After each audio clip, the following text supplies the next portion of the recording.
கல்லாப்பெட்டி கலகட்டுமா? அஜித் மாதிரி ஒரு மிகப்பெரிய நடிகர் இந்த படத்தில் நடித்ததுனால என்ன நடந்திருக்கு அப்படின்னா,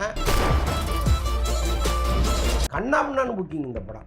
அது வந்து ஒரு பெரிய ஆச்சரியத்தை ஏற்படுத்துது. 2 மணி நேரத்தில் டிக்கெட் விற்று தீர்றதுங்கிறது இருக்குல்ல, அதுதான் இன்னும் ஸ்பெஷல். அஜித் ஒரு பெரிய சாதனை பண்ணியிருக்காருன்னு தான் சொல்லணும். விடாமுயற்சி பெரிய சாதனை பண்ணியிருக்குன்னு தான் சொல்லணும். நேரில் இருக்கும்ல, இதுக்கு முன்னாடி ஒரு படம் அப்படி ஒரு மாஸாக வந்திருக்கு. அடுத்து அஜித் வரும்போது ஒரு மாஸ் படமாக அது இருக்கணும்னு தான் நினைப்பேன். உள்ளவே தேவையில்லை, லைக்கா நிறுவனமே அவங்க பிரச்சனையிலேருந்து மீண்டு வெளியில் வந்துடுவாங்க. அந்த 1.5 மணி நேரம் படத்தை நான் பார்த்துட்டேன். பார்த்த வரைக்கும் எப்படி சார் இருக்குது, எப்படி வந்திருக்கு? ஏன்னா ஒரு பரபரப்பு இருக்குது, அந்த ஆக்ஷன். ஏன்னா எல்லாருமே எதிர்பார்த்துட்டு வர்றது அந்த ஆக்ஷன் காட்சி. அஜித் பண்ணுவார், அந்த ரேசிங் இருக்கும், அந்த சேசிங் இருக்கும், ஃபயர் மாதிரி இருக்கும் அப்படிங்கிறது எதிர்பார்த்து தான் வராங்க. அந்த 1.5 மணி நேரம் காட்சி எப்படி இருக்கும்? I am not here to fight. Officer down, officer down.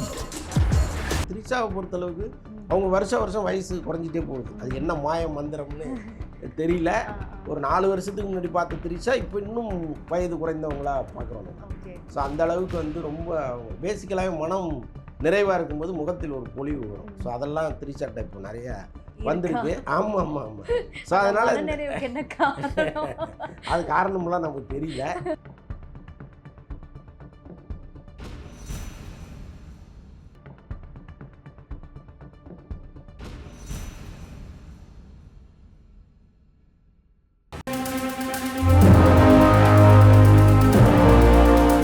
MGR TV cinema நேயர்கள் அனைவருக்கும் வணக்கம். நான் சுகன்யா உங்களோட இணையிறது. இன்னைக்கு நம்மளோட கான்வர்சேஷனில் இணையிறாரு ஜேர்னலிஸ்ட் அந்தரன் சார். அவரை வெல்கம் பண்ணிடலாம். Welcome to the show sir. வணக்கம் சார். விடாமுயற்சி வந்து பல முயற்சிகளுக்கு பிறகு வந்துட்டு ரிலீஸ் ஆக போது பல குற்றச்சாட்டுகள் வந்து அவருடைய டைரக்டர் மேலே தான் வந்து வச்சாங்க. ஏன்னா இதுக்கு பின்னாடி பல புகார்கள் இருந்தாலும் இது வந்து ஒரு திருட்டு படம் அப்படி இப்படின்னு நிறைய குற்றச்சாட்டுகள் மகள் திருமணி மேலே இருந்துச்சு. அது எல்லாம் சார்ட் அவுட் பண்ணி கடைசியில் லைக்கா வந்து இப்போ வந்து ரிலீஸ் பண்ண இருக்கிறாங்க.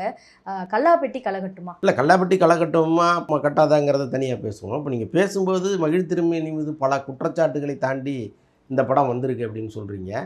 நமக்கும் அவருக்கும் வந்து ஒரு சின்ன வருத்தம் இருந்தால் கூட ஒரு தனிப்பட்ட நபர் தான் இவ்வளோத்துக்கும் காரணம்னு நம்ம சொல்ல வேண்டாம். ஏன்னா அவரும் ஒரு காரணம், இன்னும் மற்ற விஷயங்கள் நிறையா இருக்குது. பனி புயல் அடித்தது, அப்புறம் வந்து இங்கேருந்து ஷூட்டிங் அங்கே போகும்பொழுது அங்கே இருக்கிற பல சூழல்கள். எப்போவுமே அவுட்டோர் போகும்பொழுது நம்ம ஊரில் நம்ம நினச்ச மாதிரி என்ன வேணாலும் பண்ணிக்கலாம். இப்போ அங்கே போகும்போது பர்மிஷன்ஸ் இருக்குது, பல விஷயங்கள் இருக்கும்.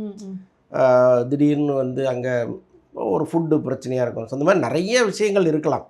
அதே மாதிரி ப்ரொடக்ஷன் சைட்லேருந்து என்ன அவங்க ரொம்ப லிபரலாக இருந்தாங்களா, அல்லது கேட்டதெல்லாம் கொடுக்க முடியாத சூழல் ஏற்பட்டுச்சா, எல்லாம் சேர்ந்தது தான் ஒரு படத்தினுடைய தாமதம். அதில் மகிழ் திருமணி ரொம்ப அக்கறையோடு அந்த படத்தை கொண்டு வரணுங்கிறதுக்காக நிறைய மெனக்கட்டார். அதனால் டிலேங்கிறத நம்ம ஒத்துக்கலாம். ஒரேடியாக அவர் மட்டும்தான் அப்படிங்கிறதுல நான் கொஞ்சம் மாறுபடுறேன். ஓகேவா? இப்போ நீங்கள் கல்லா கட்டுமா அப்படின்னு கேட்டிங்க. கல்லா கட்டணுங்கிறது தான் எல்லாருடைய விருப்பம் இல்லையா? ஒரு பெரிய நிறுவனம் இவ்வளோ பெரிய தொகையை போட்டு ஒரு படம் எடுக்கும் பொழுது அது எப்படியாவது வெற்றி அடையணும்னு நினைக்கிறது தான் இயல்பு. ஸோ அதனால் வந்து இந்த படத்தினுடைய தன்மையை பொறுத்து தான் அது எவ்வளவு கல்லா கட்டும் அப்படிங்கிற முடிவுக்கு நம்ம வர முடியும். ஆனால் அஜித் மாதிரி ஒரு மிகப்பெரிய நடிகர் இந்த படத்தில் நடித்ததுனால என்ன நடந்திருக்கு அப்படின்னா, முதல் 2 நாள் பயங்கரமான புக்கிங், வேர்ல்டு வைடு புக்கிங், எல்லா இடங்கள்லையும் கண்ணாமண்ணான்னு புக்கிங் இந்த படம். அது வந்து ஒரு பெரிய ஆச்சரியத்தை ஏற்படுத்துது. இன்னொன்று வந்து ஒரு படம் வந்து அந்த புக்கிங் ஓப்பன் ஆகி 2 மணி நேரத்தில் டிக்கெட் விற்று தீர்றதுங்கிறது இருக்குல்ல, அதுதான் இன்னும் ஸ்பெஷல். ஸோ அதெல்லாம் வந்து அஜித் ஒரு பெரிய சாதனை பண்ணியிருக்காருன்னு தான் சொல்லணும். விடாமுயற்சி பெரிய சாதனை பண்ணியிருக்குன்னு தான் சொல்லணும். இதை தாண்டி அந்த படம் வந்து ரொம்ப சுவாரஸ்யமான படமாக இருந்ததுன்னா ஓடுவதற்கும் கல்லா கட்டுவதற்கும் நிறைய வாய்ப்புகள் இருக்குது. பட் எனக்கு அதில் தொடர்ந்து ஒரு டவுட்டுன்னு நான் சொல்லிகிட்டு இருக்கிறதுக்கு காரணம் என்னென்னா, அந்த டைரக்டர் கொடுக்குற பேட்டி அதில் வந்து ஒரே ஒரு நம்பிக்கை இல்லாமல் இந்த படத்தை அணுகிறாரோங்கிற மாதிரி சில வார்த்தைகள் இருக்குது. இப்போ நம்ம இங்கே தொடர்ந்து பல இயக்குனர்களுடைய பேட்டியை நேரில் கேட்குறோம். எல்லாருக்கும் பயம் இருக்கும். ஆனால் வந்து அவர் அதீத நம்பிக்கை வைப்பாங்க அந்த படத்து மேலே. இவர் ஏதோ கொஞ்சம் அவநம்பிக்கை வச்சுருக்கிற மாதிரியே நமக்கு தெரியுது. ஒருவேளை இப்போ கங்குவா ரீசெண்டாக வந்துச்சு, ஓவர் ஹைப்பு கொடுத்து அந்த படம் ஓடாமல் போயிடுச்சு, அதுதான் ஒரு பெரிய காரணமாக இருந்துச்சு அப்படிங்கிறதுனால நம்ம ஹைப் கொடுக்க வேண்டாமேன்னு கூட நினச்சி, இல்லைங்க நீங்கள் பெருசாக எதிர்பார்த்து வராதீங்க. அஜித் சார் வந்து ஓப்பனிங் இருக்கும், இன்ட்ரோல் பிளாக்கில் வந்து ஒரு பெரிய ஒரு சடனாக நீங்கள் திடுக்கிடுகிற மாதிரிலாம் இருக்கும் அப்படின்லாம் எதுவும் எதிர்பார்க்காதீங்க. ஒரு இயல்பாக ஒரு படம் ஆரம்பித்து அது போக்கில் போகுங்கிற மாதிரி தான் அவர் சொல்கிறாரு. பட் துணிவுன்னு ஒரு படம் பார்த்தோம். அதில் வந்து அஜித் எவ்வளோ ஒரு கம்பீரமாக வருவார், என்னென்ன வேலைகள்லாம் பண்ணுவாருங்கிறத பார்க்கும்பொழுது நீங்கள் அதோட கம்பேர் பண்ணி தானே பார்ப்போம்.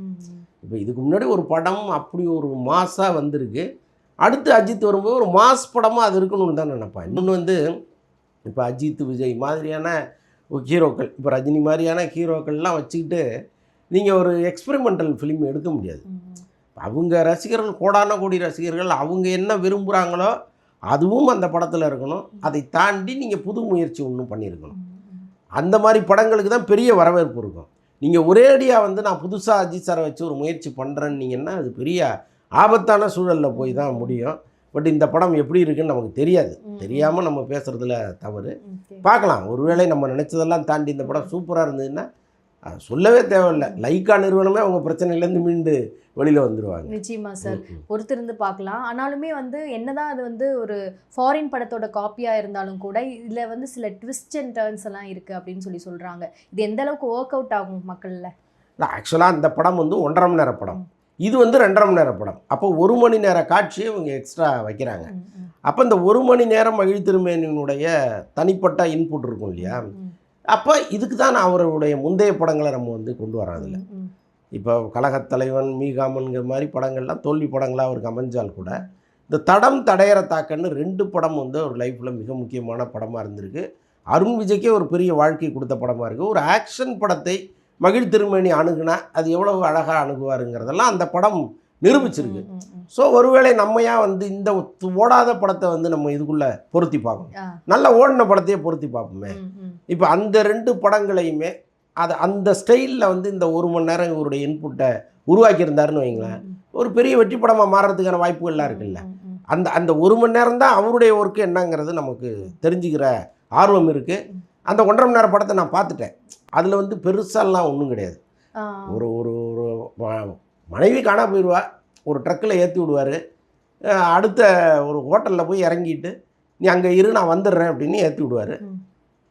அந்த 1.5 மணி நேரம் காட்சி பார்த்தீங்களா? ஃபுல்லாக அந்த படத்தை நான் பார்த்தேன். அதுக்கப்புறம் வந்து இவர் அங்கே போகும்போது இந்த ஹோட்டலில் அவள் இருக்க மாட்டா. என்னன்னா யார் வண்டியில் ஏற்றி விட்டாரோ ஒரு ட்ரக்கில் அவன் கடத்திட்டு போயிடுவான்.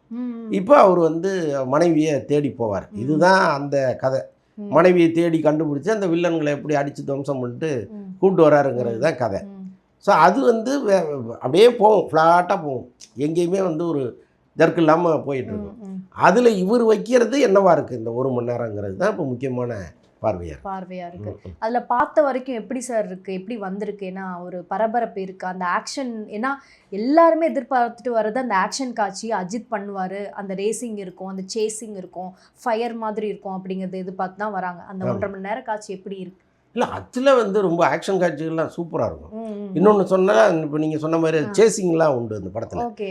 ஸோ அந்த சேசிங் காட்சிகளை தான் அப்படியே இப்போ ட்ரைலரை பார்க்கும்போது நமக்கு தெரிஞ்சு போச்சு அதை தான் பண்ணியிருக்காங்க அப்படின்ட்டு.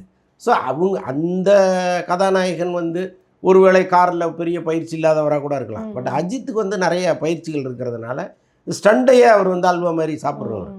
இப்போ மற்றவர்கள் வந்து டூப் வச்சு பண்ணுங்கன்னா அஜித் பண்ண மாட்டார். அது அவருக்கு ரொம்ப பிடித்த ஒரு ஏரியா. ஸோ அதனால் அவரே இறங்கி பண்ணிருக்கிறதுனால அதில் நிறைய விறுவிறுப்புகளுக்கு பஞ்சமே இருக்காது. Okay okay. இப்போ அஜித் த்ரிஷா காம்பினேஷன் ஒரு ஹிட்டான காம்பினேஷன். அண்ட் அவங்க வந்து ரொம்ப ஒரு லாங் பேக் அப்புறம் வந்து ஒரு கம்பேக் கொடுக்குறாங்க. 2 பேரும் ஸ்க்ரீனில் எப்படி இருக்காங்க? அதான் இந்த ஃப்ளாஷ்பேக் காட்சி ஒன்று பார்த்தோமே, நம்ம இது வரைக்கும் பார்த்த அஜித் வந்து ஐயோ இவர் என்ன இவ்வளோ ஏஜ் ஆகிருக்கு, இவர் தலைக்கு டை அடித்தா கொஞ்சம் குறையுமே அப்படின்லாம் நம்ம பல முறை நினைச்சது உண்டு. பட்டு இதில் பார்த்தீங்கன்னா ரொம்ப ஒரு இளைஞராக அவர் பார்க்குறாரு. த்ரிஷாவை பொறுத்தளவுக்கு அவங்க வருஷம் வயசு குறைஞ்சிட்டே போகுது. அது என்ன மாய மந்திரம்னு தெரியல. ஒரு 4 வருஷத்துக்கு முன்னாடி பார்த்த த்ரிஷா இப்போ இன்னும் வயது குறைந்தவங்களா பார்க்குறோம் நம்ம. ஸோ அந்த அளவுக்கு வந்து ரொம்ப அவங்க பேசிக்கலாகவே மனம் நிறைவாக இருக்கும்போது முகத்தில் ஒரு பொலிவு வரும். ஸோ அதெல்லாம் த்ரிஷாட்ட இப்போ நிறைய வந்திருக்கு. ஆமாம். ஸோ அதனால் அது காரணமெல்லாம் நமக்கு தெரியல. பட் சொல்ல முடியாது இல்லை. இப்போ நம்ம தொடர்ந்து நம்ம முன்னணி ஹீரோயினாக இருக்கோம் தமிழில். நான் ஒரு காலத்தில் நயன்தாரா இருந்தாங்க. இன்றைக்கி அந்த இடத்தெல்லாம் தாண்டி நாம தானே நம்பர் 1ங்கிற ஒரு இடம் இருக்குல்ல. அந்த பொசிஷன் வந்து ஒரு சந்தோஷத்தை கொடுக்கும்ல. ஸோ ஒருவேளை அந்த சந்தோஷமாக கூட இருக்கலாம், நமக்கு தெரியாது இல்லை. Okay okay sir. ஸோ அவங்களுக்குள்ள கெமிஸ்ட்ரி எப்படி? ஏன்னா ஒரு அவங்கள வந்து நம்ம பழைய படங்களில் வந்து ஒரு யங் கப்பலாக பார்த்துருப்போம். இதில் வந்து ஒரு மெச்சோர்ட் கப்பலாக பார்க்க முடியும். கண்டிப்பாக ஹஸ்பண்ட் அண்ட் ஒய்ஃப்னால இன்னும் கொஞ்சம் மெச்சோர்ட் ரொமான்ஸ்லாம் இருக்கும். அந்த கெமிஸ்ட்ரி எப்படி ஒர்க் அவுட் ஆயிருக்கு? ஆக்சுவலாக வந்து நீங்கள் இப்போ இவங்க 2 பேரையும் வச்சுக்கிட்டு ஒரு கல்லூரி காதலர்கள் மாதிரிலாம் நீங்கள் எடுக்க முடியாது. நீங்கள் சொன்ன மாதிரி அந்த மெச்சூர்ட் லவ்வாக தான் அது இருக்கும். அதை தாண்டி அவங்க வந்து இறங்கி வந்தாங்கன்னா அது இந்த ட்ரால் மெட்டீரியலாக மாறிடும். ஸோ அப்போ அந்த ஆபத்து அவங்களுக்கும் தெரியும் இல்லையா, அவங்களுக்கும் தெரியும், டைரக்டருக்கும் தெரியும். அப்போ இது எந்த அளவுக்கு வைக்கணுமோ அந்த அளவுக்கு தான் வச்சுருப்பேன். Okay okay. இல்லை ஸ்பெக்ஸ் போட்டு வராரு த்ரூ அவுட் அஜித் ஸ்பெக்ஸ் போட்டிருப்பாரா, இல்லை இப்போ ஒரு சில கதாபாத்திரம் அந்த இடத்துக்குள்ள மட்டும்தான் ஸ்பெக்ஸ் போட்டிருப்பாரா? இல்லை, எனக்கு தெரிந்து நான் அந்த படம் இப்போ தானே இனிமேல் தானே ரிலீஸ் ஆக போகுது. அதுக்கு முன்னாடி நம்ம உட்காந்து பேசிகிட்டு இருக்கோம். அதனால் அந்த சின்ன சின்ன காட்சிகளை வச்சுட்டு நம்ம எந்த முடிவுக்கும் வர முடியாது. புரியுது சார். ஓகே, நிச்சயமா சார். ஸோ இன்னும் இவ்வளோ நேரம் வந்துட்டு சினிமா தொடர்பான தகவலை எப்பவும் போல் இருக்கிறது அப்படியே வந்து உடச்சி பேசினதுக்கு, நிகழ்ச்சிக்கு வந்ததுக்கு ரொம்ப நன்றி சார்.